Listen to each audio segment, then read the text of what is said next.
Okay, this is for the intermediate level of application work or building on the conceptions of Shinah technique. We're also building on the beginning level of Monkey Cracks the Coconut, the same Tu Sei technique that we use there. We're going to be using assault technique, or one that we use as a takedown. And this is the application which combines the two. This is called Tiger Turns Its Body. One of the things you have to be careful of is we're going to start doing things that put pressure on the elbow.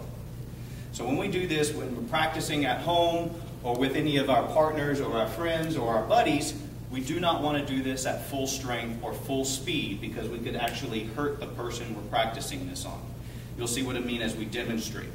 We start off the same way, in a very neutral position. The reasoning behind this is we want to be in the weakest stance possible. That makes us focus on the technique of the hand application, of the Shinah technique. Once we start adjusting ourselves into stronger stances, we start to rely on our physical strength to do the technique. Shinah is about joint manipulation and being able to capitalize on people's structural weaknesses. So in this one, it's very, very important. We're also going to be working on the tricep tendon. If you would turn backwards, please. The tricep tendon is located basically right in this area behind the tricep. It's a tendon that's very sensitive to pressure, and it causes a little tingling sensation in the body. So part of this technique is we're going to be taking this portion of our left hand when we're doing it in this position. You can do them on both sides of the body. But we're going to be not using the palm here. We're going to be using this to roll up on that tricep tendon and cause pressure on it.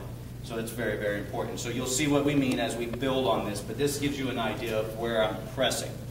Okay, so we start off just like we did in the beginning technique of Monkey Cracks the Coconut, except this is called Tiger Turns Its Tail, and I'll break it down. So he comes across, the attacker, this bully, and I'm the defender. So attacker, defender, and my job is not to escape on this one, it's to take my opponent to the ground. So he does the same grab. So this is the variation. We do the same thing as we did in the beginning form, in the beginning technique. We bring our elbow in, it rotates in, and we do that same rotation up. This compromises his arm and elbow and shoulder and wrist. Also starts to loosen his grip. Where the tiger comes in is I am now taking my hand and turning it over and grabbing my opponent or my attacker's wrist or forearm area. What this does is this is the tiger part. Now, turns its body and putting my opponent on the ground is where I'm actually going to take a step back with my right foot and I'm rotating at the same time his arm over. So I'm doing a clockwise rotation with my right hand. That opens up the tricep tendon.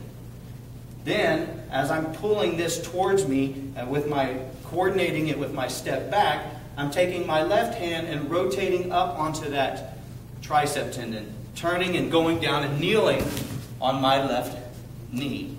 This pins them. I can put pressure on this tendon and I can pull up, which cocks this elbow. So I have this rotation. I can also turn and pull his arm behind the back.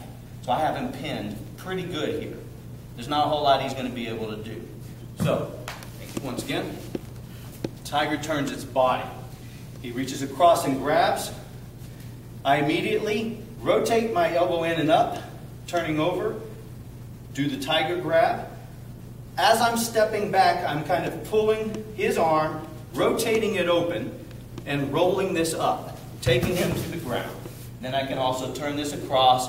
I pin him. I have him pinned pretty good. Good leverage. Okay? Again, we're going to turn. I'm going to face the opposite direction so you can see it from the other view. He comes across, grabs. From this point of view, you're going to see, here's my elbow. What I do is I'm rotating in. Okay? I'm still keeping kind of a fist distance between my body and my elbow. This is very important for the technique to work properly. Because if I don't do it right, his elbow won't come up, his shoulder won't be compromised, and his wrist won't be broken. I turn that, grab, I step in back and pulling, turning clockwise, which opens up the tricep tendon, rotating on top and going down into a position of pinning him to the ground. And again, I can always manipulate this as much as I need to. So, okay. So this is a lot of variations to this. This is the one that's important. You can also turn this into a throw or into an application if somebody were to punch.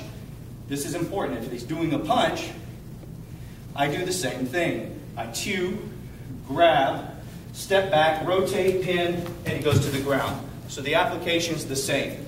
So we just do this as an introduction for you to get the technique with someone grabbing the wrist. Okay?